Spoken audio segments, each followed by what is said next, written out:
drépanocytose, plus de 10% des Malagasy atteints. La drépanocytose touche plus de 10% de la population malagasy selon les statistiques.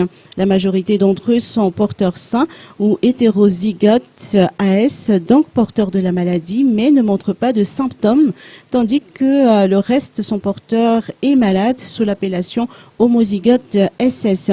Le sud-est et l'est de la Grande Île sont les régions les plus touchées par la maladie, avec une proportion alarmante d'une personne sur 5 atteinte. Un théâtre intitulé Sombeniek a été présenté dans la salle d'œuvre d'Antanmin dans le but de faire connaître les symptômes de la maladie drépanocytose. Il s'agissait également d'apprendre aux assistants comment traiter les personnes souffrant de cette maladie et comment lutter contre ce fléau, selon les explications de Pascal Jeannot, présidente de LCDM Solima. Ce théâtre a été organisé par l'ONG LCDM, une organisation non gouvernementale qui lutte contre la drépanocytose à Madagascar, et ce, en partenariat avec le ministère de la Santé publique. L'ONG LCDM œuvre dans l'assistance des victimes de cette maladie ainsi que dans les actions préventives.